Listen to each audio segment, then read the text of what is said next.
વિદ્યાર્થી મિત્રો, આજે આપણે ધોરણ 6 અને 7 ગણિત એમાં ચેપ્ટર 2 છે અપૂર્ણાંક અને દશાંશ સંખ્યાઓ.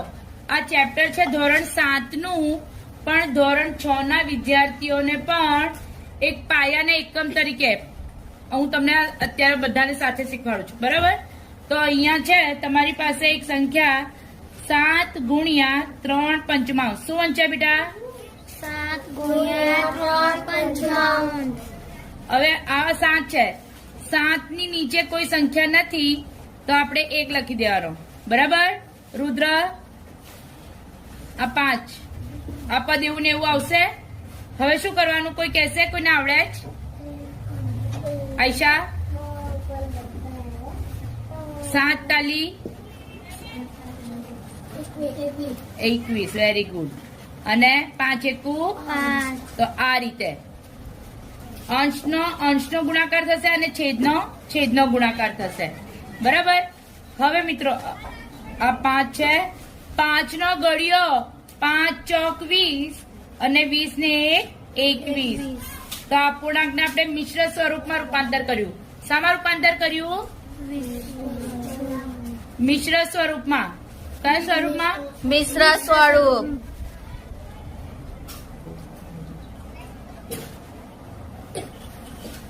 હવે બીજો દાખલો છે. કોણ વાંચશે આ રકમ? ચાલો ફટાફટ વાંચો. 4 ગુણ્યા 1 તું 4 ગુણ્યા 1 તૃતીયાંશ. 4 ગુણ્યા 1 તૃતીયાંશ. શું કરવાનું રુદ્ર? આ દાખલાને જોઈને બોલો. 4/1 ગુણ્યા 1/3. 4 એકુ 4 ને 3 એકુ 3 હવે મિશ્ર સ્વરૂપમાં ફેરવાનું આપણે. તો જુઓ, 3 એકુ 3 ને 3 ની અંદર 1 ઉમેરી એટલે 4 થઈ જશે આપણું. તો આ રીતે મિશ્ર સ્વરૂપમાં ફેરવાય. બરાબર? ત્રીજો દાખલો આપણો છે 2 ગુણ્યા 6/7. ચલો આયશા, શું કરીશું? બોલો ફટાફટ.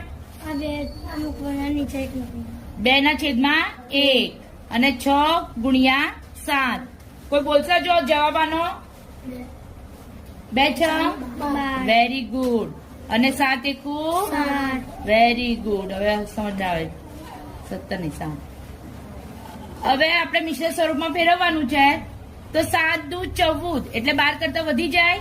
એટલે 7 એકુ 7. 7 ની અંદર કેટલા ઉમેરીશું તો 12 બનશે આપણી પાસે, મળશે આપણને.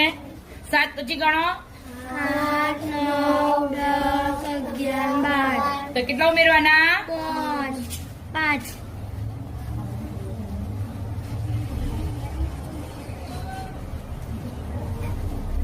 આ બધા દાખલા મેં મારી નોટમાં ગણ્યા છે, તમારે જાતે ગણવાના રહેશે. બરાબર?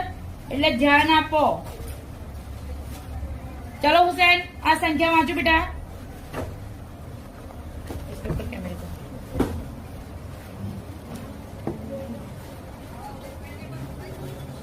ચાલો તમે વાંચો. 5 ગુણ્યા 2 છેદમાં 1 છે. 9 છે. 5 ગુણ્યા 2 9 બરાબર? હવે શું કરીશું? અહીંયા 5 નીચે 1 મૂકી દેવાનો આપણે. 2 ગુણ્યા 9. ચાલો અયાન બોલો. 5 દુ 10. Very good. રુદ્ર 9 એકુ 9. Very good. હવે આ મિશ્ર સ્વરૂપમાં રૂપાંતર થશે કે નહીં થાય? થશે કે નહીં થાય? થશે.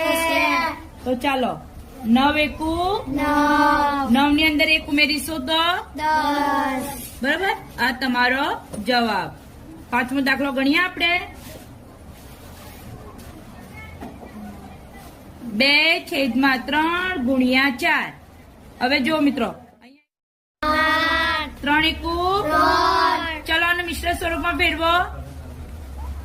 3 એકુ 3 દુ 3 તાલી વધી જાય. 8 કરતા વધી જાય. 3 ના 3 જ રાખીશું. નયા 3 દુ 6, 6 ને 2 8. અહીંયા આપણો આ દાખલો પણ પૂરો થાય છે. હું તમને દાખલા આપું છું, એ જાતે કરવાના છે. 5/2 ગુણ્યા 6. આગળનો દાખલો છે 11 ગુણ્યા 4/7. ત્રીજો દાખલો છે તમારો 20 ગુણ્યા 4/5. હવે આ થોડું તમારા માટે અલગ છે. આગળ જે દાખલા ગણ્યા એના કરતા આ દાખલો થોડો અલગ છે, એટલે આ દાખલો હું તમને શીખવાડું છું. બરાબર? તો અહીંયા મિત્રો 20/1, અહીંયા 4 ગુણ્યા 5. હવે જુઓ 20 અને 5 એવી સંખ્યા છે કે જે એક ઘડિયામાં આવે છે, અને આ એક ઘડિયો છે 5. કયો ઘડિયો છે એ? 5. તો આ રીતે આપણે 20 છે તો 20 ના અવયવ પાડવાના. 2 દાન, 20. 2 પંચા 10. અને 5 એકુ. 5. તો 20 ના અવયવ મળશે આપણને 2 ગુણ્યા 2 ગુણ્યા 5. 20 ના અવયવો છે આપણી પાસે 2 ગુણ્યા 2 ગુણ્યા 5.